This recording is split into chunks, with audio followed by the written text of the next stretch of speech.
மேஷராசிக்கு காலபுருஷ தத்துவத்தை கிரகத்தை தூக்கிடுவோம் சாமி. வெறும் கட்டத்தை வச்சு வெறும் கட்டத்தை பிறப்பினுடைய நிலைப்பாட்டை சுட்டி காட்டுவது மேசம். நல்ல திறமைக்காரங்க, ஆனால் யாருக்கும் தலைவணங்காதவங்க, கற்பனை வளம் மிக்கவர்கள், செயல்திறன் மிக்கவர்கள், எந்த ஒரு காரியத்தையும் சிறப்பாக கை கொண்டு அதை வெற்றிகரமாக முடிக்கக்கூடிய ஆற்றல் மேச லக்னத்துக்கு. பரணி அப்படின்ற நட்சத்திரம் மேசத்தில் பிறந்தவர்களுக்கு திருமணம் ஆவதற்கு முன்பு பொருளாதார அடிப்படையில் நல்ல ஒரு மேன்மைக்கு வரணும் அப்படின்னா சிவாலயங்கள்ல இருக்கக்கூடிய குழந்தை பிறந்த பின்பு யோகத்தின் கதவுகள் திறக்கப்படுகிறது. மனைவி வந்ததுக்கு பின்னாடி தான் செல்வ கதவுகள் திறக்குது. மனைவி வந்ததுக்கு பின்னாடி தான் கர்ம மேன்மை. மேசத்திற்கு இரண்டாவது குழந்தை பிறக்குது இல்லையா, அந்த குழந்தை மட்டும்தான். சுகமே சொல்லுங்க சாமி. சுகமே சொல்க செந்தில். மேஷராசி நம்ம சொல்லாம விட்டுட்டோம். சரி, நம்ம உறவுகள்லாம் கேட்குறது என்னங்க மேஷத்தை விட்டு போயிட்டீங்க, ரிஷபத்துக்கு போயிட்டீங்க, மேஷத்தை விட்டீங்களான்னு கேட்குறாங்க. மேஷராசிக்கு காலபுருஷ தத்துவத்தின் படி கிரகத்தை தூக்கிடுவோம் சாமி. வெறும் கட்டத்தை வச்சு வெறும் கட்டத்தை. அதாவது பொதுவாக மேசம்தான் வெரி இம்பார்ட்டண்ட். இப்போ காலபுருஷனுடைய முதல் வீடு எது அப்படின்னா அது மேசம்தான். காலபுருஷன் லக்னமே மேஷம் தான். ஆமாம், காலபுருஷனுடைய லக்னமும் மேசம். இதுக்கு 2 அதிகாரம் உண்டு. கேந்திர கோணம், கேந்திராதிபதியும் இவர் தான், திரிகோணாதிபதியும் அது, கோணாதிபதியும் இவர் தான். ரொம்ப அற்புதமான இடம் இது. இந்த இடத்த முதல் வீடாக வச்சவங்க இதை நெருப்பு ராசியாக வச்சுட்டாங்க. இந்த நெருப்பு அப்படின்றது இந்த சோல், இந்த பூமியில் பிறப்பதற்கு அடித்தளமாக இருக்கக்கூடியது. பிறந்த ஆத்மாக்களுடைய சிறப்பை சொல்வது எது? யார் பிறந்தாலும் சரி, யார் பிறந்தாலும் பிறப்பினுடைய நிலைப்பாட்டை சுட்டி காட்டுவது மேசம்தான். அப்போ இந்த மேசத்துக்கு தனித்தன்மை என்ன சொல்கிறான், இது முதல் வீடு, சரியா? காலபுருஷனுடைய முதல் வீடு லக்னம்.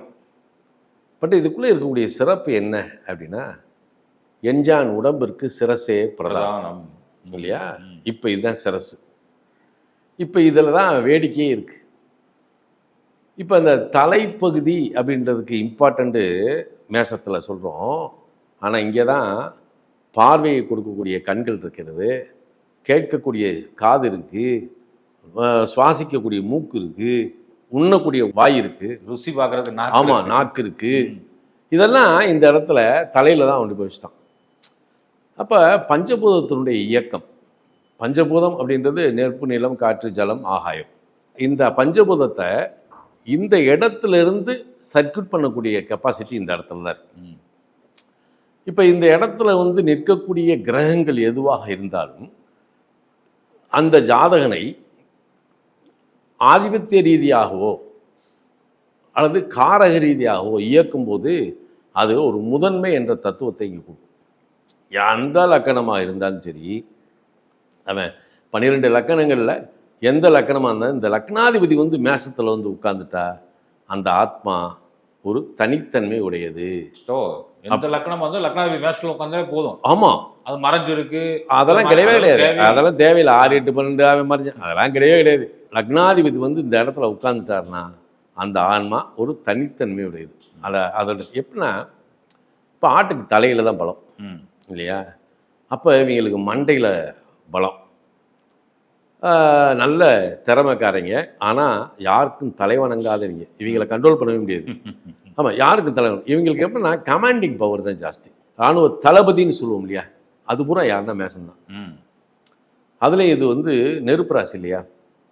இந்த நெருப்பு ராசி இது சரராசி, ஊக்கமும் வேகமும் கொண்ட ஒரு வீடு இது அப்படின்னு பிரிச்சாங்க. இவங்களுக்கு இயற்கையிலே பயம் அப்படின்றது இருக்காது. பயம்ன்றது இவங்களுக்கு வராது. ஆனால் எதையும் சந்திக்கலாம்ன்ற எண்ணம் மட்டும் இவங்கிட்ட எப்பயுமே, எதையும் பார்ப்போம்டா, இந்த கோட்பாடு யார்கிட்ட இருக்குன்னா மேசத்தில் தான் இருக்கு. பட்டு இந்த இடத்துல இருந்து தான் இந்த 12 பாவங்களுக்கும் 12 ராசிகளுக்கும் ஒரு சர்க்யூட் வச்சிருக்கோம்.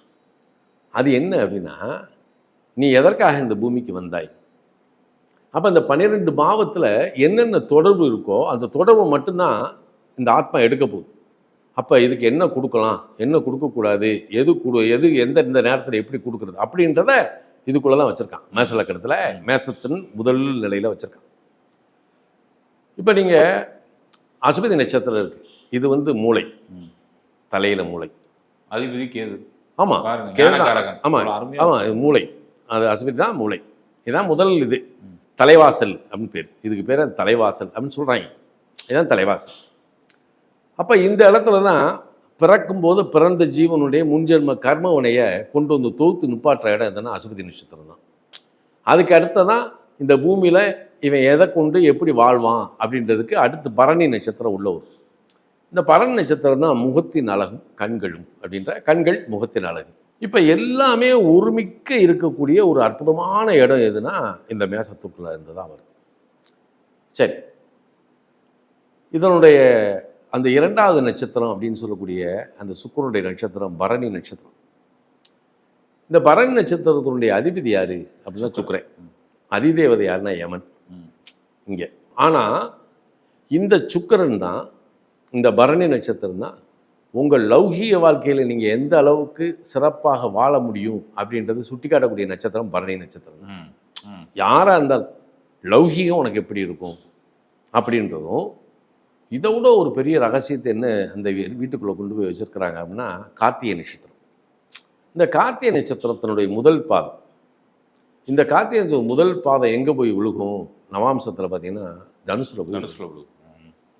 அப்போ லக்கணத்துக்கும் பாக்கியத்துக்கும் இருக்கக்கூடிய தொடர்பு. ஆனால் சூரியன் யார்? பஞ்சமாதிபதி. அப்போ இந்த இடத்துல பிறப்பினுடைய ஆன்ம நிலையை சொல்லும்போது அதனுடைய மேன்மையும் சிறப்பையும் இந்த இடத்துல சொல்லிடுறான். அப்போ சந்ததி விருத்தி எப்படி இருக்கும், நீ இந்த பூமியில் எந்த அளவுக்கு உயர்ந்த நிலையில் நீ வாழ்வாய் அப்படின்ற ரகசியத்தை. ஏன்னா கார்த்திகை நட்சத்திரம் தான் சுழிமனை அப்படின்றது, சிவனின் நெற்றி. சிவனின் நெற்றியிலிருந்து பிறந்தவர் தான் கார்த்திகேயன். அதனால தான் அது கார்த்திகை நட்சத்திரம். அப்போ சூரியனுக்கு 6 வருஷம், 6 இதழ் தாமரை பெண்களால் வளர்க்கப்பட்டவர். அப்போ சிவனின் நெற்றியிலிருந்து பிறக்கப்பட்டவர் கார்த்திகேயன்றது இந்த இடத்துல தான் கார்த்திகேயனுடைய பிறப்பு. அதனால தான் கார்த்திகை வந்து நம்ம முருகனுக்கு உகந்ததாக கொண்டாடுறோம். ஆனால் அந்த சூரியன் யார்? பஞ்சமாதிபதி. இதுக்குள்ளே அழகாக ஒரு சூட்சுமத்தை வச்சுருக்கான். எப்படின்னா நட்சத்திரங்களில் பார்த்தீங்கன்னா இந்த தலையற்ற உடலற்ற காலற்ற நட்சத்திரம்னு இருக்குது. இப்போ இந்த இடத்துல கார்த்திகை நட்சத்திரத்துடைய 2ஆம் மாதம் பார்த்தீங்கன்னா ரிஷபத்துக்கு போயிடும். ஆனால் தொடர்பு இந்த இடத்துல இருந்து கரெக்டாக 2, 6, 10 ரிஷபம் கன்னி மகரத்தில் சூரியனுடைய நட்சத்திரங்கள் இருக்கும். அப்போ பிறந்த ஆத்மாவினுடைய கர்மாவினுடைய வழிகாட்டி இதுக்குள்ளே தான் வச்சுருக்காங்க. நீ எப்படி கர்ம மேன்மை அடையணும், உனக்கு என்ன உத்தியோகம் புருஷ லட்சணம். இப்போ சூரியன் நல்லா இருந்தால் அரசு உத்தியோகம், நல்ல உத்தியோகத்துக்கு போகணுன்ற சொல்லதும் இதில் தான். ஆனால் இந்த சூரியன் பிறந்த பிறப்பினுடைய ஆன்ம நிலையை சொன்னால் கூட இந்த ஒரு புள்ளியிலேருந்து தான் உங்கள் அப்பா யார், நீ யார், உன் பிள்ளை யாருன்னு சொல்லிடும். சந்ததி விருத்தியை கொடுக்கக்கூடிய நட்சத்திரமே கிருத்திகை நட்சத்திரம் தான். ஏன்னா எல்லாத்துக்குமே நம்ம நினைக்கிறோம் பஞ்சமாதிபதி அது இதுன்னு. சூரியனுடைய கோட்பாடு நல்லா இருந்தால் நீங்கள் குழந்தை பேர் அப்படின்றது நல்லாயிருக்கும். அல்லது பிறப்பில் உனக்கு பிறக்கக்கூடிய சந்ததி எப்படி இருக்கும் அப்படின்றத இந்த இடத்துல தான் எடுக்கிறான். அப்போ இதுக்குள்ளே என்ன செய்யறான், உன்னுடைய பிறப்புடைய கர்ம வினை என்ன, உன்னுடைய உலகியல் வாழ்க்கை என்ன, உன்னுடைய சந்ததி விருத்தி என்ன அப்படின்றத முழுசாக நிறுத்துகிற இடம் வந்து இதுதான். இந்த செவ்வாய்க்கு 2 வீடு இருக்குது. மேசமும் செவ்வாயோட வீடு தான், விருச்சியமும் செவ்வாயோட வீடு தான். இது லக்னம்னா அது 8ஆம் இடம். அப்போ லக்னம் என்பது ஆன்மாவையும் சரீரத்தையும் இணைத்த ஒரு இடம் தான் லக்னம். அப்போ இந்த இடத்துல சூரிய சந்திரனுடைய சேர்க்கை இயற்கையாகவே நிகழ்கிறது. எந்த ஒரு இதாக இருந்தாலும் சரி, ஆத்மா வந்தாலும் இந்த லக்னம்னு பிறப்பு இருக்கு இல்லையா, இந்த பிறப்புக்கு சூரியன் சந்திரன் சேர்க்கை. அப்போ இயற்கையாக காலபுருஷ தத்துவத்தில் சூரியனையும் சந்திரனையும் இணைத்து பிறக்கக்கூடிய பிறப்புக்கு அடித்தளமாக இருக்கக்கூடியதான் மேசம். இது ஒரு சரராசி, நெருப்பு ராசி, அழித்து உருவாக்கக்கூடிய நெருப்பு. அதனால் இந்த ஆத்மா இங்கே இருக்கலாம், நீ ஒரு பிறப்பை நோக்கி போகலாம் அப்படின்ற தத்துவத்தை மேசத்துக்குள்ளே தான் வச்சுருக்கேன். இப்போ இந்த இடத்துல நம்ம தனஸ்தானம் அப்படின்னு சொல்லி 2ஆம் இடத்துக்கு கொண்டு போகிறோம். இது ஒரு நெருப்பு. இதற்கு 2ஆம் இடம் அப்படின்றத தனம், குடும்பம், வாக்கு, நேத்திரம் சொல்லும். இந்த இடத்துல நாம் ரொம்ப கவனமாக பார்த்தோம் அப்படின்னா இந்த 2 கூட சுக்கிரனுடைய நட்சத்திரம் ஏற்கனவே பரணியில் வந்துருச்சா. மேஷத்துல இருக்கு, பரணி இருக்கு. இருக்கு. ஆமா, 2 ஏழுக்குடையவருடைய நட்சத்திரம் பரணி. அப்ப இந்த பரணி அப்படின்ற நட்சத்திரம் இயற்கையாகவே மேசத்தில் பிறந்தவர்களுக்கு திருமணம் ஆவதற்கு முன்பு, திருமணம் ஆன பின்பு ஓ ஓ ஓ புரிஞ்சிருச்சு புரிஞ்சிருச்சு. பிரிச்சிரும். ஆ அப்ப திருமணத்திற்கு முன்பு இவனுடைய வாழ்வியல் எப்படி இருக்கும் அப்படின்றதையும், திருமணத்துக்கு பின்புதான் இவன் வாழ்வின் தொடக்கம் அப்படின்றதையும் இந்த இடம் சுட்டி காட்டும். ம் ம் அப்போ குடும்பம்ன்ற ஒன்று அமைஞ்சதுக்கு பின்னாடி தான் இவன் சகல சுகபோகத்தையும் அனுபவிக்க முடியும் அப்படின்னு நீங்கள் சொல்கிறான். ம் ஆனால் ரிஷபத்தில் பாருங்கள், சந்திரனை உச்சப்படுத்தியிருக்கான், மேசத்தில் சூரியனை உச்சப்படுத்திருக்கான். ம் இது சிவன் என்றால் சந்திரன் பார்வதி. அப்போ சிவசக்தி ஐக்கியம் அப்படின்றதும் இந்த இடத்துல பார்க்கணும். என்ன அப்போ இதில் தான் நம்ம இலகுவாக சொல்கிறது, உன் தாய் தந்தையை வணங்கினாலே இந்த உலகத்தில் இருக்க அனைத்தையும் நீ பெறலாம் அப்படின்றது தத்துவமும் இதுக்குள்ளே தான் இருக்கு. ம் அதே இடம் பார்த்தீங்கன்னா இந்த மேசத்தில் பிறந்தவங்களுக்கு இந்த சுக்கிரனுடைய வீட்டில் சந்திரன் உச்சம். அப்புறம் சுக்கிரன் சந்திரன்னா யாருன்னா ராஜராஜேஸ்வரி, ம் ஸ்ரீவித்யா, மகாலட்சுமி, இந்த அம்சங்கள் இதில் தான் இருக்குது. அப்போ இவங்களுக்கு அதைத்தான் சொல்கிறான், இல்லால் அகத்தில் இருக்க இல்லாதது ஒன்றுமில்லை. அப்போ மனைவி வந்ததுக்கு பின்னாடி மகாலட்சுமி அப்படின்ற யோகம் இங்கே தான் வருது ம் ம் இல்லையா? அப்போ இது ஒரு தத்துவார்த்தமாக வச்சுக்கிடுவோம். இதில் இந்த 2ஆம் இடத்தினுடைய சிறப்பை இந்த மேசலக்கணம் வளர்த்துக்கிடலாம், அல்லது பொருளாதார அடிப்படையில் நல்ல ஒரு மேன்மைக்கு வரணும் அப்படின்னா சிவாலயங்களில் இருக்கக்கூடிய ரிஷப வாகனத்தில் வரக்கூடிய சிவனையும் அம்பாளையும், ம் ரிஷப வாகனத்தில் வர்றாங்க இல்லையா, ம் அந்த தரிசனம் இவனுக்கு இருக்கணும். இருந்தால் இவனுக்கு இந்த உலகத்தில் சகல சௌபாக்கியங்களும் அள்ளி கொடுத்துட்டு போயிருக்கும். அருமை. ம் இது சூட்சமான விஷயம் இதுதான். நீங்கள் ரிஷப வாகனத்தில் இருக்கக்கூடிய அம்மையப்பனை பார்க்குறோன்னு வைங்களேன், நீங்கள் சரியாக ஒரு ஒரு 6 பூஜைன்னு வச்சுக்கோங்களேன், ம் 6 தடவை இந்த ரிஷப வாகனத்தில் இருக்கக்கூடிய இதை பார்த்துட்டிங்கன்னா அடுத்து உங்களுக்கு மிக அசைக்க முடியாத ஒரு அற்புதமான சொத்து உங்களுக்கு அமைஞ்சிடும். அப்போ இந்த இடத்துல அந்த சிவசக்தி ஐக்கியம் அப்படின்ற ஒன்றை இவங்க எடுத்தால் ரொம்ப சிறப்பாக இருக்கும். இப்போ மேசலக்கணத்துக்காரன் வந்து கல்யாணம் முடிச்சுடுறான், இவனுக்கு மனைவி அப்படின்னு வீட்டுக்குள்ளே வந்துட்டான்னு வைக்கிறேன், இவங்களுக்கு அன்னத்தருத்திரமே இருக்காது. ம் அப்படி ஒரு தத்துவம் இந்த இடத்துல இருக்குது. அப்போ அதுக்கப்புறம் இவனுடைய வசதி வாய்ப்பு, இவன் மனைவியை வச்சு தான் சார் வாழ்க்கை.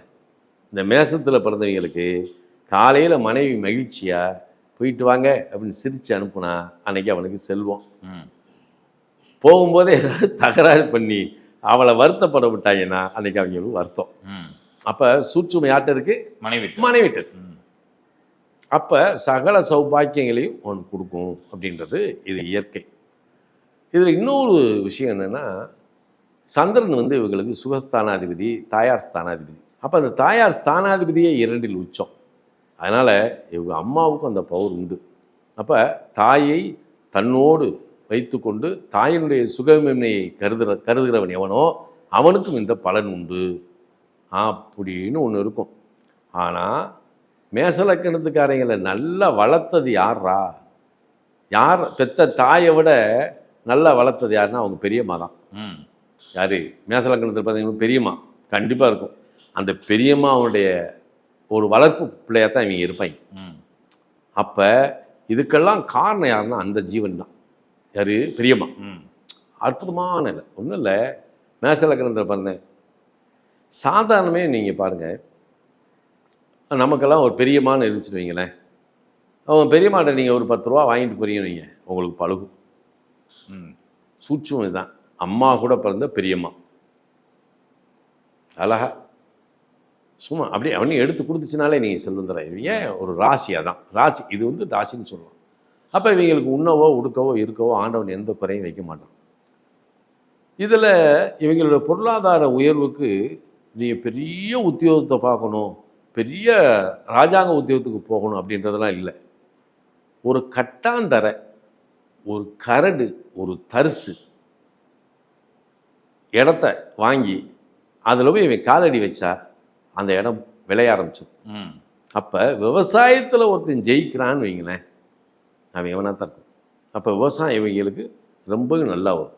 உணவுப் பொருளுடைய உற்பத்தி, சரி இவனே வந்து ஒரு உணவகம் வச்சுருக்கிறான், அந்த உணவகத்தில் பாருங்கள், இப்போ மேசலக்கணத்துக்காரன் படிக்கலை, ஒரு பாமரை, அவன் வந்து ஒரு கிராமத்துக்குள்ளே ஒரு மூலையில் ஒரு குச்சியில் ஒரு டீ கடை போட்டிருக்கான்னு வைங்க, அந்த டீ கடையில் பலகாரம் அவ்வளோ அழகாக இருக்கும்.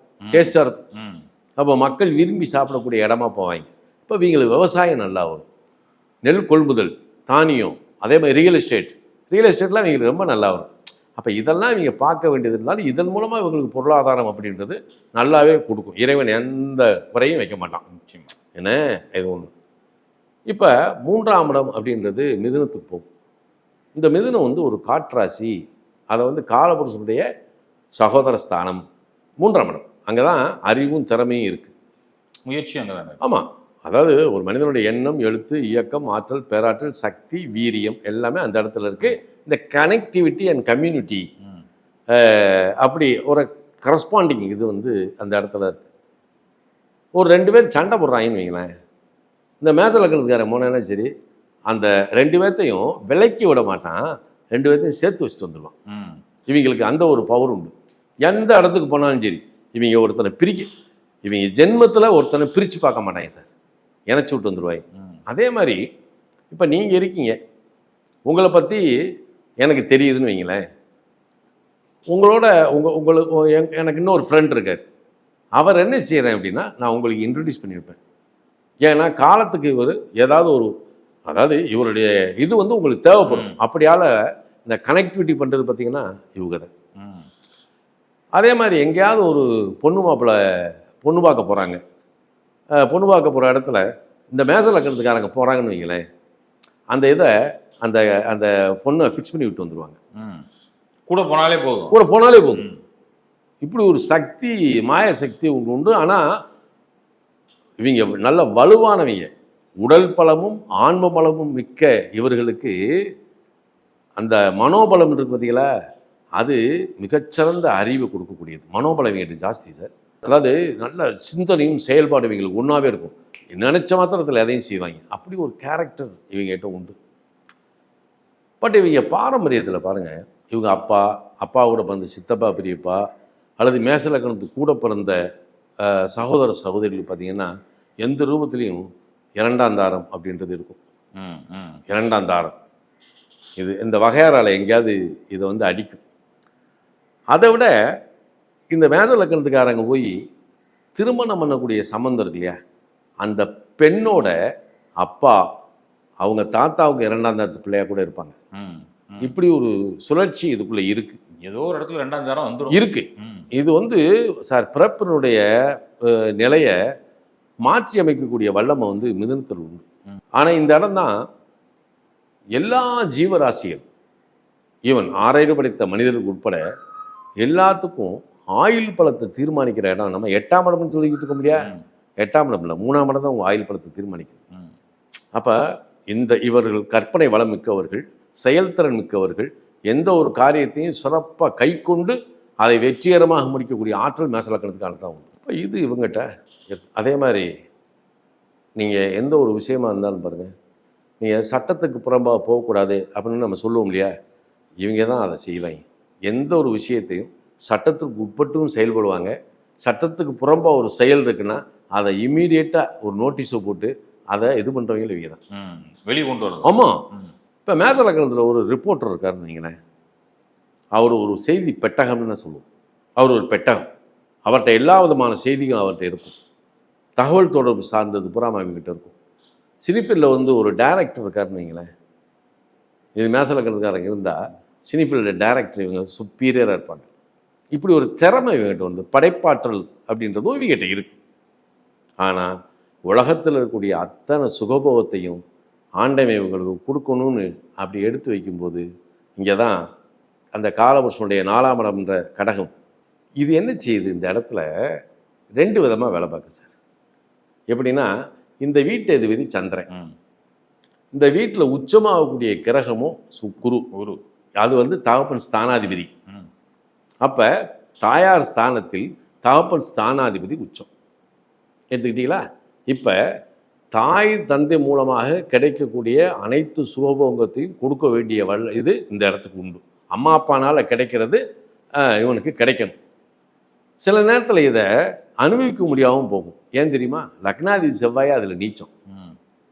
அப்போ தன் உடன் பிறந்தோருக்காக தன் தாய் தந்திருந்து பெறக்கூடியதை தன் உடன் பிறந்தோர் விட்டு கொடுத்துட்டு வெளியேறோன்னு இருக்கான்.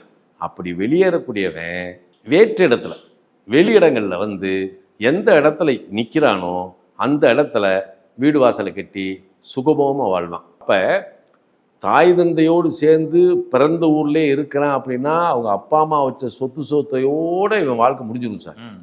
அது கூட பிறந்தவங்களுக்காக வாழ்க்கை பூரா இதாயிடும். ஆனால் 9 கூடைய குரு சுகஸ்தானத்தில் வந்து உட்கார்றதுனால இவன் எந்த இடத்துலேருந்து வெளியே வர்றானோ, அதாவது நீண்ட தூரத்தில் இருந்தாலும் சரி வெளிநாட்டிலேயாலும் சரி, அவன் போகிற இடத்துல சகல சௌபாக்கியங்களையும் கொடுத்துரும். சரி, அது எப்போ கொடுக்குது அப்படின்னா புத்திர காரகனாகிய குரு உச்சம். குழந்தை பிறந்த பின்பு யோகத்தின் கதவுகள் திறக்கப்படுகிறது. நல்லா பார்த்தீங்கன்னா குழந்தை பிறந்ததுக்கு முன்னாடி இவங்களுக்கு சொத்தை சேர்க்க ஆரம்பிச்சிருவாங்க. நல்ல சுகபோகத்தை விருத்தி பண்ண ஆரம்பிச்சிருவாங்க. ஆனால் பிறந்த இடத்த விட்டு வெளியிடம் வந்திருக்கும். இது ஒரு அற்புதமானது. இன்னொரு பக்கம் பார்த்தீங்கன்னா 4ஆம் இடம்ன்றது கல்வி, 4ஆம் இடம்ன்றது கல்வி, 9ஆம் இடம் என்பது உயர்கல்வி. இப்போ இவன் எந்த இடத்துல கல்வி கற்றானோ, எந்த காலேஜில் படித்தானோ அதே காலேஜில் ஒரு ப்ரொஃபஸராக வர்றதுக்கு வாய்ப்பு உண்டு. உயர்கல்வி உண்டு, நல்ல உயர்ந்த கல்வி பேராசிரியராக வரக்கூடிய வாய்ப்பு உண்டு. அதுலேயும் பார்த்தீங்கன்னா குரு சட்டத்தின் அதிபதி. அப்போ சட்டத்துறை சார்ந்த நிலையில் இவங்க படித்து வர்றாங்கன்னா மேசலக்கணத்துக்கு 2ஆம் இடமாகிய அந்த ரிஷபத்தில் சந்திரன் உச்சம் இல்லையா, வாதாடும் திறமை இவங்ககிட்ட உண்டு.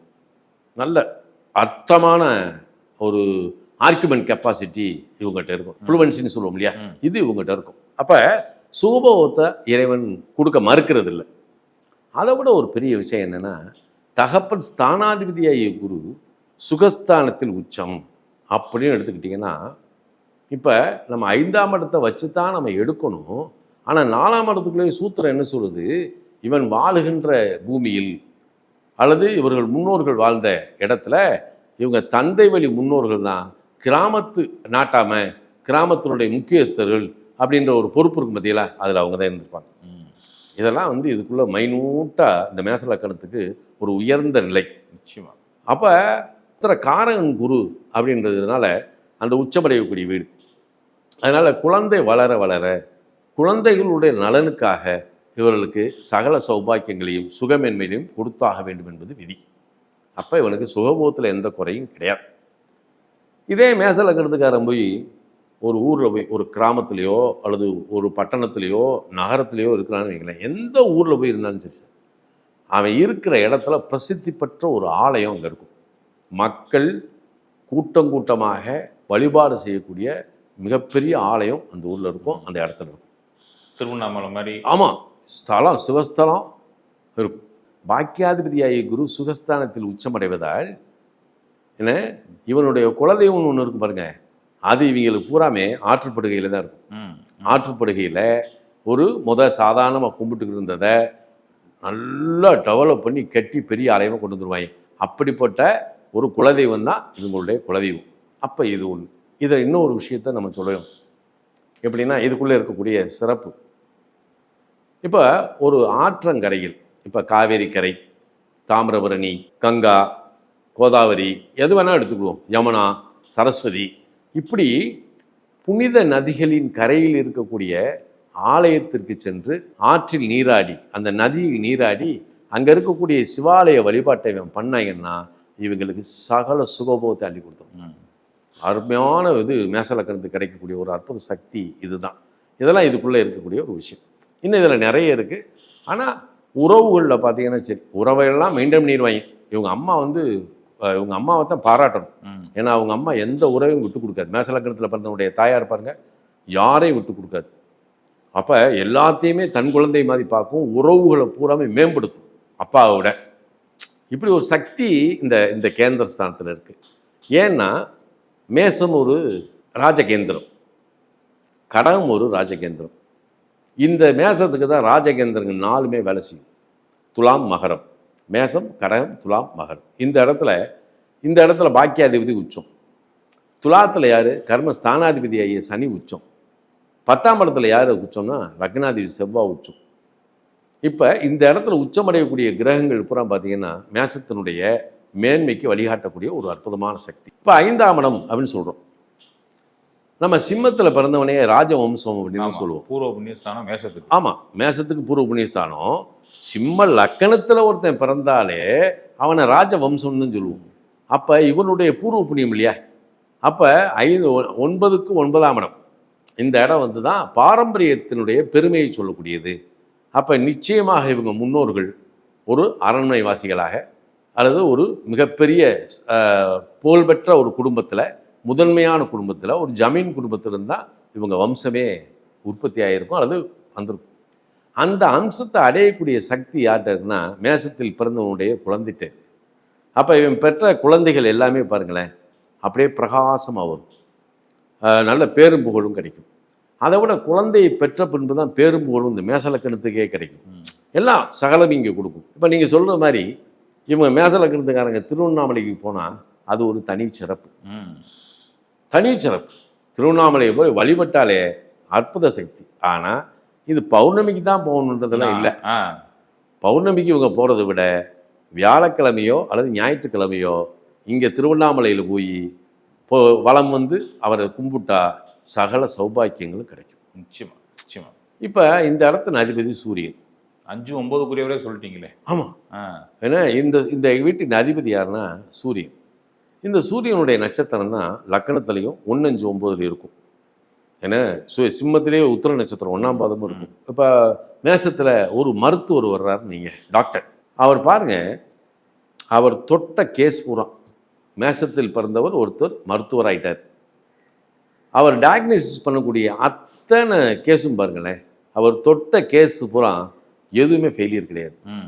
புகழ்பெற்ற மருத்துவராக வருவார். தன் குழந்தைகள் மிக சிறப்பான யோகத்தை அடையும். குழந்தை பிறந்த பின்பு கௌரவமும் மரியாதையும் இவருக்கு கிடைக்கும். மேஷ லக்னம். ஆமாம், லக்கணம். இந்த லக்கணத்துக்கு அவ்வளவு சிறப்பு இருக்குது. இறைவன் அப்படி கொடுத்துருக்கான். அருளாசி பெற்ற ஒரு லக்கணம் எதுனா மேச லக்கணம் தான். அப்போ இவர்களுக்கு எந்த விதமான குறைபாடையும் கொடுக்கக்கூடாது அப்படின்றதுல இயற்கை திண்ணமாக இருக்குது. இப்போ நம்ம சில இடத்துல வந்து வாசகர்கள் வரலாம், மேசத்தில் பிறந்தவங்களுக்கு சில பேருக்கு குழந்தை இல்லையே சார் அப்படின்னு கொடுக்கலாம். இப்போ சூரியனத்தை நம்ம எடுக்கணும். அப்போ புத்திர ஸ்தானாதிபதி யார்? சூரியன். புத்திர காரகன் யார்? குரு. அப்போ புத்திரக்காரகன் குரு தகப்பன் ஸ்தானத்தில் வச்சுருக்கான். தகப்பன் ஸ்தானாதிபதியாக வர்றான். புத்திர ஸ்தானாதிபதி சூரியன் தகப்பன் காரகனாக வர்றான். அப்போ தகப்பன் காரகன், தகப்பன் ஸ்தானாதிபதி, பஞ்சமாதிபதி, பாக்கியாதிபதியாக வர்றாங்க. அப்போ இவர்கள் இருவரும் அந்த ஜாதகத்தில் சசாசகம் இல்லாமல் இருந்தால், 6, 8 இல்லாமல் சசாசகத்தில் இல்லாமல் இருந்தால் அவங்க அதாவது குழந்தை பிறப்பினுடைய இதை மறுக்க முடியாது, குழந்தைகள் நன்றாகவே இருக்கும் அப்படின்றது இதில் இருக்கக்கூடிய விஷயம். இவங்க பெரிய சீக்காளி, நோயாளி அப்படின்னு சொல்கிறதுக்கு இல்லை. இவங்க நோய் வந்தாலும் சரி, ஒரு காய்ச்சலே வந்தாலும் சரி படுக்க மாட்டாங்க. ஆமாம், ஓடிக்கிட்டே இருப்பாங்க. ஆமாம், அடுத்த நாள் ரொம்ப சுறுசுறுப்பாக இருக்கும். ஆமாம், இவங்க வந்து நோயில் படுத்தோம் செஞ்சோம் அப்படின்றது இவங்களுக்கு கிடையவே கிடையாது. அதை எதிர்ப்பு சக்தி இயற்கையாகவே இவங்களுக்கு உண்டு. இப்போ 6ஆம் இடம் என்பது கன்னி. அந்த இடத்துல பார்த்தீங்கன்னா அது மண் தத்துவம். அப்போ அர்த்த திரியோணத்தில் வருது. அப்போ மிகச்சிறந்த உழைப்பாளிகள் அப்படின்றது இதில் இருக்குது. இந்த இடத்துல புதன் இவர்களை உழைக்க வைக்கிறார், நல்லா உழைக்க வைப்பார். ஆனால் இவர்கள் கடுமையான உழைப்பில் இவருடைய உடல் தேகத்தை கெடுத்துடக்கூடாது. ஏன்னா சுக்கிரன் நீச்சம். அப்போ சுக்கிரன் தான் நம்ம இங்கே இருக்கக்கூடிய ஆர்கானில் மண்ணீரல் எடுத்துக்கிட்டாலும் சரி, கல்லீரல் எடுத்துக்கிட்டாலும் சரி, கணையத்தை எடுத்துக்கிட்டாலும் சரி, இது பூராமே இந்த சுக்கிரனுடைய ஆக்டிவிட்டி தான். தைராய்டுலேருந்து எல்லாத்தையும் இவர் தான் கையில் எடுத்துக்கிறார். அப்போ அந்த இடத்துல சுக்கிரன் நீச்சம். அப்போ கடுமையான உழைப்பாளி பின்னாடி உடல் சோர்வில் இந்த டயர்னஸ் கொடுக்குமே ஒழிய மற்றபடி அவங்க படுக்க மாட்டாங்க.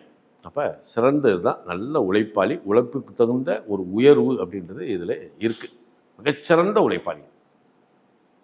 அப்போ கவனமாக இருக்க வேண்டிய இடம் என்ன அப்படின்னா யூரினரி, சிறுகுடல், யூரினரி தாரை, யூரினரி பிளாடர், அதே மாதிரி பிராஸ்டேட் கிளாண்ட், எரனியா, இது இவங்களுக்கு வரும். இதில் இவங்க எக்ஸசைஸ், ஏன்னா 5ஆம் இடம் சிம்மம், ஒரு யோகா அல்லது எக்ஸசைஸ், ஒரு விளையாட்டு பயிற்சி, உடற்பயிற்சி, அதில் இவங்களுக்கு எல்லாத்தையும் சரி பண்ணிக்கலாம். ஆனால் 7ஆம் இடம் என்ற துலாம், மேச லக்கணம்னா 7ஆம் இடம் வாழ்க்கை துணை. வாழ்க்கை துணை மட்டுமல்ல, வாழ்வதற்குரிய உலகத்தில் இருக்கக்கூடிய மனிதர்களை தன்னோடு இணைத்து கொள்வது 7ஆம் இடம். இப்போ நான் ஒரு பிஸ்னஸ் இருக்குன்னா எனக்கு 7ஆம் இடத்தை தான் நான் தொழில் நடத்த முடியும். அப்போ வர்த்தக ரீதியான உறவுகளை மேம்படுத்தக்கூடிய இடமாக இது இருந்தாலும் வாழ்க்கை துணையையும் கொண்டு வந்து கொடுக்கக்கூடியது அப்படின்னு இதில் சொல்கிறாங்க. அப்போ மேசத்தில் சூரியன் உச்சம். அப்போ புத்திர ஸ்தானாதிபதி சூரியன் அங்கே உச்சமா? இங்கே கர்மஸ்தானாதிபதி உச்சம். அப்போ இவன் அறிவுபூர்வமாக ஒரு சந்ததியை விருத்தி செய்யக்கூடிய ஒரு தகுதியோடு இவன் பிறக்கும்போது தன்னலமற்ற ஒரு குணத்தோடு இருக்கக்கூடிய ஒரு பெண்ணை கொண்டு வந்து சேர்க்கக்கூடிய இடம்தான் துலாம். அப்போ மேசத்தில் பிறந்த ஒருவனுக்கு வாழ்க்கை துணை அப்படின்றது அவனுக்கு சரியான வாழ்க்கை துணை அர்ப்பணிப்பு குணத்தோடு கிடைக்கக்கூடிய ஒரு பொண்ணு தான் அவனுக்கு கிடைக்கும். அர்ப்பணிப்பு குணம். மேசத்தில் பிறந்தவனுடைய மனைவிமார்கள் புறம் பாருங்க, எல்லா சுமையும் அவங்க தாங்குவாங்க. நிச்சயமா அவருக்காக பெற்ற அப்பா அம்மா கூட பயக்க தயங்க மாட்டாங்க. அந்த மேஷத்துக்கு மட்டும் அந்த ஒரு கொடுப்பனை இருக்கு. அர்ப்பணிப்பு குணம் தான். ஆனால் அப்படிப்பட்ட இடத்துல தான் கர்ம மேன்மையும் மனைவி வந்ததுக்கு பின்னாடி. அங்கே என்ன சொன்னோம், மனைவி வந்ததுக்கு பின்னாடி தான் செல்வ கதவுகள் திறக்குது, மனைவி வந்ததுக்கு பின்னாடி தான் கர்ம மேன்மையும் கொடுக்குது. அப்போ இந்த கர்ம மேன்மை அப்படின்றது இந்த இடத்துல சனி உச்ச வீடு. ஆனால் அதில் பெரிய விஷயம் என்னென்னா பஞ்சமாதிபதியாகி சூரியன் நீச்சமாகக்கூடிய இடம் தான் இது. அப்போ முதல் குழந்தை அல்லாது மேசத்திற்கு இரண்டாவது குழந்தை பிறக்குது இல்லையா, அந்த குழந்தைய மட்டும்தான் தத்து கொடுத்து வாங்கணும். இந்த இடத்துல ஒவ்வொரு லக்கணத்துக்கும் இதை நம்ம ஒரு இதாக பார்க்கணும். ஆனால் மேச லக்கணத்துக்கு முதல் குழந்தை சிறப்பு. அதை நம்ம ஒன்றுமே செய்யறதில்லை, அதை சும்மா விட்டால் கூட அது பாட்டுக்கு வந்துடும். ஆனால் இரண்டாவது குழந்தையை தத்து கொடுத்து எடுத்துக்கொள்வது நல்லது. ஆனாலும் அது தத்து கொடுக்கலை அப்படின்றதுக்காக அது கெட்டு போக போகிறதில்லை. ஆனால் அது ஒரு குறிப்பிட்ட காலகட்டத்துக்கு பின்னாடி தான் பிரகாசம் அப்படின்றதே வரும். அப்போ அந்த இடத்த நம்ம கவனிக்கணும். 8ஆம் இடம் என்பது ஆயுள் பலத்தை பரிபூர்ணமாக கொடுக்கக்கூடிய இடம். நம்ம ஆயுள் காரகன் சனின்னு சொல்கிறோம், ஆயுள் ஸ்தானாதிபதியே செவ்வாய் தான். அப்போ செவ்வாயும் ஒரு ஆயுள் காரகனே. இப்போ இந்த இடத்துல செவ்வாயோட வீட்டில் அனுச நட்சத்திரம் சனியோட ஆயுள் காரகனாகி சனியோட நட்சத்திரம் இருக்குது. அப்போ நீங்கள் வர்றீங்க, உங்கள் கர்மாவை முடிக்கிறீங்க, முடித்ததுக்கு பின்னாடி இந்த ஆன்மா அதை பிரிக்கணும் அப்படின்னா வந்த வேலை முடிஞ்சாச்சு அப்படின்னா இந்த இடத்துல சரீரத்தையும் ஆன்மாவையும் பிரிக்கக்கூடிய இடம் தான் 8ஆம் இடம். அப்போ இந்த இடத்துல இவர்களுக்கு ஆயுள் பலத்தை பரிபூர்ணமாக கொடுக்கக்கூடிய வாய்ப்பு இவர்களுக்கு உண்டு. இவங்க குளிக்க போகிற இடத்துல எங்கேயாவது கிணறு குளங்கோட்டையில் ரொம்ப எச்சரிக்கையாக தான் இருக்கணும். இயற்கையாக அவங்களுக்கு தண்ணியில் ஒரு தத்தை கொடுக்கத்தான் செய்யும். அதை விட சுமூகமாக பார்த்தீங்கன்னா மேசத்திற்கு 4, 8, 12 தான் பூசானசம் உத்திரட்டாதியினுடைய நட்சத்திரம் இருக்கும். அப்போ எங்கேயாவது ஒரு இடத்துல மேச லக்கணத்துக்காரன் வண்டியிலேருந்து கீழே விழுந்துறான், ஒரு சின்ன ஆக்சிடென்ட் நடந்துருதுன்னு வைங்களேன், அவனுக்கு தீர்க்காயுஷ்னு எழுதிடலாம். தீர்க்காயுஷ். அதுக்கப்புறம் அவனுக்கு மரணம் என்பது அது அப்புறம்தான். அந்த சின்ன விபத்து ஒரு ஆயுள் பலத்தை கொடுக்கும். அதுக்காக வண்டியில் போய் விழுந்துடக்கூடாது, ஏதாச்சும் நடக்காது. ஏன்னா அது இயற்கை அதை சொல்லுது. அப்போ ஆனால் 8ஆம் இடம் நல்ல ஆயுள் பலத்தை கொடுக்கும். இந்த இடத்துல ஒரு விஷயத்தை நம்ம பார்க்கணும். என்ன அப்படின்னா சந்திரன் நீச்சம். தாயார் ஸ்தானாதிபதி சந்திரன் நீச்சம். அப்போ இவனுடைய ஆயுள் பலத்துக்கு அடித்தளமாக விளங்கக்கூடியது யார் அப்படின்னா தாயார் தான். அப்போ தாயாருடைய ஆயுள் பலம் நல்லா இருக்குன்னு வைங்க. ஆனால் பெற்ற தாய், மேச லக்கணத்தில் பிறந்தவனை பெற்ற தாய் நீ நல்லா இருப்படா அப்படின்னு வாழ்த்துச்சுன்னு வைங்களேன், அவன் நல்லா இருக்கான். ஏன்னா அந்த தாய் மட்டும் மனசு கஷ்டப்படாமல் நல்ல வார்த்தை தாயிட்ட வாங்கினா இவனுக்கு பரிபூர்ண ஆயுள் பலம் தீர்க்கம் அப்படின்னு சஸ்பென்ஸாக இதுக்குள்ளே ஒரு விஷயத்தை சொல்கிறான். சூப்பர். ஏன்னா இது இன்னொன்று சரீரக்காரகனும் சந்திரன் தான். அப்போ சரீரக்காரன் சந்திரனே சுகஸ்தானாதிபதியாகி 8ல் போய் நீச்சம் அடையும்போது சரீர சுகத்தை விட்டொழித்தவர்கள் இருக்காங்க இல்லையா, சரீர சுகம் பெரிய சுகம்லடா எதுவாக இருந்தாலும் சரி யதார்த்தமாக போய் வாழ்கிறான் பாருங்க, அவனுக்கும் ஆயுள் பலம் உண்டு. ரெண்டும் இங்கே தான் வைக்கிறான். என்ன பட் இதில் ஒரு விஷயம், இது 7ஆம் இடத்துக்கு 2ஆம் இடம். 7ஆம் இடத்துக்கு 2ஆம் இடம். இப்போ 7ஆம் இடம்ன்றது மனைவி. இந்த 2ஆம் இடம் மனைவியினுடைய பொருளாதாரம் அல்லது தனவரவை குறிக்கிறது. அங்கே சந்திரன் நீச்சம். பட் மேச லக்கணத்தில் பிறந்தவனுக்கு ஒரு பிள்ளையை நம்ம கட்டுறோன்னு வைங்களேன். அப்போ அந்த துலாத்துக்கு 10ஆம் இடம் கடகத்தில் குரு உச்சம் இல்லையா, அதனால் கண்டிப்பாக இவங்க டீச்சிங் ப்ரொஃபஷனில் இருப்பாங்க. இந்த மேச லக்கணத்தில் பிறந்தவனுடைய மனைவிமார்க டீச்சிங் ப்ரொஃபஷனில் இருப்பாங்க. டீச்சிங் இல்லைம்பாங்க, பட் ஐடி கம்பெனிக்குள்ள டீச் பண்ணுற ப்ரொஃபஸர் தான் இருப்பாங்க. டீச்சிங் ப்ரொஃபஸரில் இருப்பாங்க. ஒரு காலேஜ் ப்ரொஃபஸராகவோ பள்ளி ஆசிரியராகவோ ஒரு இது இருக்கிறது இவங்க இருப்பாங்க. ஏன்னா அந்த இடம் இவனுக்கு மனைவி மிகப்பெரிய சப்போர்ட், சகலத்தையும் இவங்க பார்த்துக்கிடுவாங்க. ஆனால் பாக்கியஸ்தானம் என்று சொல்லக்கூடிய குரு, உயர்கல்வி ஸ்தானாதிபதி குரு, உயர்ந்த தகப்பன் ஸ்தானாதிபதி குரு, தெய்வ ஸ்தானாதிபதி. இப்போ எல்லாமே வருது சார். அப்போ இவனுக்கு உயர்கல்வி மறுக்கப்படலை. இவன் குல வர்க்கம், தகப்பன் சார்ந்த வழி, அதே மாதிரி மகான்களுடைய அனுக்கிரகம், இவன் வாழுகின்ற பகுதியில் இருக்கக்கூடிய தெய்வத்தினுடைய அனுக்கிரகம், குலதெய்வத்தினுடைய அனுக்கிரகம் பரிபூர்ணமாக இவனுக்கு இதில் உண்டு அப்படின்றதான் சாட்சாத் இந்த 9ஆம் இடம் இவனுக்கு கொடுக்கக்கூடிய பாக்கியம். அப்போ தகப்பன் ஸ்தானாதிபதி அல்லவா, அப்போ இவனுக்கு ஒரு தகப்பன் இருக்காரு, இவனையும் தகப்பனாக்கக்கூடிய சக்தி அவர்கிட்ட தான் இருக்கு. அப்போ குருவும் சூரியனும் நன்றாக இருக்க வேண்டும். அப்போ இந்த செவ்வாய் சூரியன் குரு இவங்க ஜாதகத்தில் நல்லா இருந்துட்டாலே போதும், இயக்கம் நன்றாக இருக்கும். சில இது இந்த இடம் தர்மத்திரியோணம்னு சொல்கிறோம். இது நெருப்பு ராசி. இப்போ செவ்வாய் நெருப்புக்குரியவர், செவ்வாய் சூரியனுமே நெருப்புக்குரியவர். அப்போ அந்த சூரியனை மேசத்தில் உச்சமாக்கிட்டான். ஆனால் செவ்வாயை கொண்டு போய் 10ஆம் இடத்துல உச்சப்படுத்தியிருக்காங்க, குருவை சுகஸ்தானத்தில் உச்சப்படுத்தியிருக்காங்க. அப்போ இந்த இடத்துல சூரியனுக்கு திரிகோணத்தில் குருவோ செவ்வாயோ, குருவுக்கு 5, 9 செவ்வாயோ சூரியனோ, அதே மாதிரி செவ்வாய்க்கு 10 சூரியன் குரு நின்றால் அந்த ஆத்மா, அந்த பிறப்பு மிகச்சிறந்த பாக்கியம் அடைந்தது அப்படின்னு இதை சொல்கிறாங்க. அப்போ 10ஆம் இடம்ன்றது கர்மஸ்தானம் என்ன சொல்லுது? இந்த இடத்துல செவ்வாயை உச்சமடையுதே. அப்போ கர்மவினை கோட்பாட்டில் இவங்க தான் முழு கர்மாவை அனுபவிக்க வந்தவங்க. அவங்க எந்த துறை சார்ந்த நிலையில் இருந்தாலும், அந்த சாதாரண ஒரு போஸ்டிங்கில் இருந்தாலும் சரி, படிப்படியாக மேலே வரக்கூடியது இதுதான். அப்போ ப்ரொமோஷனே இல்லாத ஒரு போஸ்ட்டாக இருந்தாலும் அந்த பதவியில் ஒரு பெருமையும் சிறப்பும் மரியாதையும் தூக்கி கொடுக்குறது இதுதான். அப்போ கர்மாவில் இதை சொல்லும்போது இந்த இடத்த நம்ம நுண்ணிப்பாக பார்த்தோம்னா, லக்கணத்தினுடைய அதிபதி செவ்வாய் இந்த இடத்துல உச்சம், அது சகோதர காரகன். ஆனால் அந்த இடத்துல தான் கர்மஸ்தானத்தில் தான் தகப்பன் ஸ்தானாதிபதி சொல்லக்கூடிய குரு புத்திர காரகனாகி நீச்சமடைகிறார். இதை ரொம்ப கவனமாக பார்த்தோம்னா, இப்போ இது 2 விஷயம் இருக்குது. இவங்களை நல்ல பதவியில் வளர்த்து விடுது அப்படின்னா, இவங்க குழந்தைகளை எங்கேயாவது ஒரு இடத்துல அந்த உயர்வை தடுக்குது. ஆனால் இவன் பிறந்த குழந்தைக்கு பூரா மேன்மை அடைன்றது விதி. ஆனால் இவங்களுக்கு சரியான ஒரு பதவி கிடைக்கல அப்படின்னா குழந்தைகள் மேன்மையான பதவிக்கு வந்துடுறாங்க. இது கர்மவினை கோட்பாட்டில் இவங்களுக்கு இருக்கக்கூடிய ஒரு ரகசியம். உரையில் ஒரு கத்திங்கிற மாதிரி தான். ஆமாம், ஒரு 2 வாழை சொருக முடியாது. இப்போ இதை இன்னும் பண்ணுறாங்க. அப்போ இந்த இடத்துல தான் லக்னாதிபதி லக்னத்துக்கு 10ஆம் இடமாகிய மகரத்தில் உச்சம். ஆனால் புத்திரஸ்தானமோ சிம்மம், இது 2மே சசாசனம் என்ன. ஆனால் இதில் சிறப்பு குழந்தைகள் வளர்ச்சி, இவருடைய வளர்ச்சி, இது 2 ஈக்குவலாக வச்சுக்கிறதுக்கு தான் 7ஆம் இடத்துல தராசு தட்டையும் வச்சுருக்கான். தராசு தட்டு புரியுது என்ன. அப்போ இதை விட என்னென்னா 11ஆம் இடம்ன்ற லாபஸ்தானம். இந்த 11ஆம் இடத்தை சரலக்கணங்களுக்கு பூராமே பாதகஸ்தானம் அப்படின்னு சொல்லுவாங்க. மாரகஸ்தானம் சுக்கிரன், சனி பாதகஸ்தானம். பொதுவாக எப்பயுமே காலபுருஷனுடைய மாரகாதிபதியாகிய சுக்கிரனும் பாதகாதிபதியாகிய சனியும் எந்த லக்கணத்தில் பிறந்தவனுக்கு தசாபுத்தியை வந்தாலும் மாரகம் பாதத்துக்கு ஒப்பான சிரமத்தை கொடுக்கும். இது காலபுருஷனுக்கு 2, 7 கூடிய சுக்கிரன், 11 கூடையவர் பாதகாதிபதி.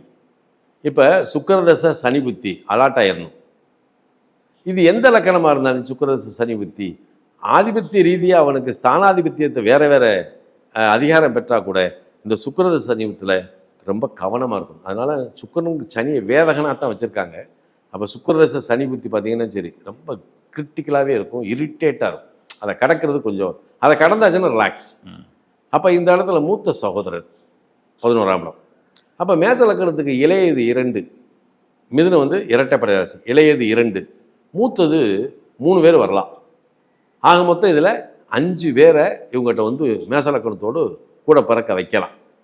இப்போ போய் அதை சொல்லக்கூடாது என்ன. அது ஒரு காலகட்டத்தில் அது சரி.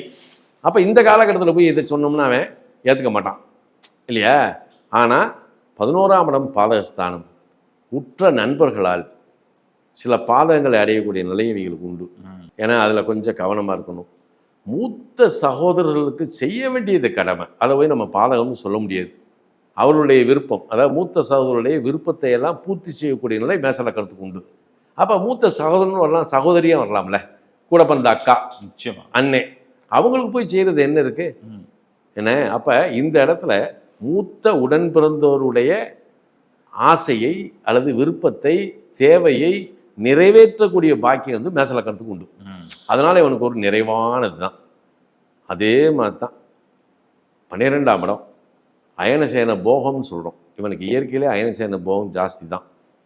ஆனால் சயன சுகம் நீங்கள் எந்த இடத்துல போனாலும் சரி மேச லக்கணத்துக்காரங்க அந்த இடம் குளிர்ச்சியாக இருக்கணும், இல்லை வெப்பமாக இருக்கணும், இல்லை காற்றா இருக்கணும், அதெல்லாம் எங்களுக்கு தெரியாது. மணத்திட்டில் படுத்தாலும் தூங்குவாங்க, கட்டாந்தரையில் படுத்தாலும் தூங்குவாங்க. என்ன அதை விட வந்து பார்த்தீங்கன்னா சரி, இந்த மேச லக்கணத்துக்கு ஒரே ஒரு வீக்னஸ் என்ன தெரியுமா? கல்யாணம் முடிச்சவங்க பொண்டாட்டி இல்லாமல் படுக்கவே மாட்டாங்க. அதுதான் இதில் இருக்கக்கூடிய வேடிக்கை. அது இயற்கை தானே, இல்லற கலவி. மேச லக்கணத்துக்காரன் தன் மனைவியோடு கலந்த பின்பு மறுநாள் பார்த்தீங்கன்னா சரி அவனுக்கு செல்வ செழிப்பாக வரும். இது ரெண்டு இதுக்குள்ளே இருக்குது. ஏன்னா அதே மாதிரி செல்வத்தை பாதுகாப்பாக சேர்த்து வைக்கக்கூடிய தகுதி யார்கிட்டடா இருக்குது அப்படின்னா மேச லக்கணத்துக்காரன் தான் இருக்குது. நீ அவன்கிட்ட போய் என்னடா என்ன மாப்பிள்ள ஒரு 2000 ரூபா கொடு அப்படின்னு கேட்டோம்னு சரி, ஆமாம் நான் எங்கே வச்சுருக்கேன் அப்படிமா, ஆனால் அவன் வச்சுருக்கேன் எழுதி வச்சு எனக்கு பார்த்து சொல்கிறது மேஷம். ஆமாம், அவன் எப்பயுமே அவனுக்கு செல்வம் இல்லாமல் இருக்காது. வச்சுக்கிட்டு அவன் பொய் சொல்லலாம், இல்லைன்னு சொல்லலாம், ஆனால் அவன்கிட்ட எப்பயுமே செல்வம் தங்கும், சேமிக்கக்கூடிய சக்தி இவர்களுக்கு தான் உண்டு. அப்போ இந்த இடத்துல நம்ம ஒரு விஷயத்தை கவனிக்கணும். இந்த மேச லக்கணத்தில் அந்த லக்கணத்துலேருந்து 1, 5, 9 மேசம் சிம்மம் தனுசில் பார்த்தீங்கன்னா சுக்கிரனுடைய நட்சத்திரம் இருக்கும். நீங்கள் அந்த காலத்தில் இருக்க இல்லறம் இல்லை என்றால் நல்லறம் இல்லை. அப்போ இல்லறம் என்பது கணவன் மனைவி வாழ்க்கை. அப்போ ஒரு மனைவியோடு இவன் சுகித்த பின்பு தான் இந்த 1, 5, 9 என்ற நல்லறம் அவனுக்கு கிடைக்கும். அதனால இன்றைக்கும் பாருங்கள், கல்யாணம் ஆகாதவங்களை எந்த சபையிலையும் சேர்க்க மாட்டாங்க. கல்யாணம் ஆனவங்களுக்குரிய மரியாதை அவங்க வேறு இவங்களுக்கு கிடைக்காது. அப்போ இல்லறம் என்ற அந்த நிலையில் இருக்கும்போது இந்த சுக்கிரன் நல்லறம், நீங்கள் கட்ட பிரம்மச்சாரியாக இருந்து நான் வந்து இதானே அப்படின்னா அது அங்கீகாரமே இல்லைன்ட்டான். மனைவியோடு இருந்து இல்லறத்தை பார்த்து நீ துறவரத்துக்கு போகிறேன்னா உனக்கு அங்கே மேலே அங்கீகாரம் உண்டு. அங்கே இருக்கிற ஏதாவது கைலாசத்தில் பரமேஸ்வரனும் பார்வதியும் தான். அப்போ இந்த இடம் இல்லறத்தில் இருப்பவனுக்கு நல்லறத்தை காட்டக்கூடிய ஒரு சக்தி இயற்கையாக இவனுடைய ஆத்மா மோட்சகதி அடைவதும் மறுபிறப்பை அறுப்பதும் இவர்களுக்கு இயற்கையாகவே இருக்கிறது. அற்புதம். ஆனால் மறுபிறப்பை நோக்கி போகிறதுனால தான் மேச லக்கணம் இருக்குது. ஆனால் மறுபிறப்பை அறுக்கக்கூடிய சக்தி இவர்களுக்கு உண்டு. அதனால் இவருடைய இயல்பான நிலை இதுதான். அப்போ இந்த இடத்துல இவர்களுக்கு யோகாதிபதி யாருன்னா செவ்வாய், சூரியன், குரு. இவர்களுடைய நிலையை வச்சு தான் இந்த ஜாதகத்தினுடைய இயக்கத்தையே நாம் பார்க்கணும். நிச்சயமா சாமி, நீங்கள் கிரகத்தெல்லாம் எடுத்துட்டு வெறும் கட்டத்தோசம் பலன் சொல்லிட்டு இருந்தீங்க.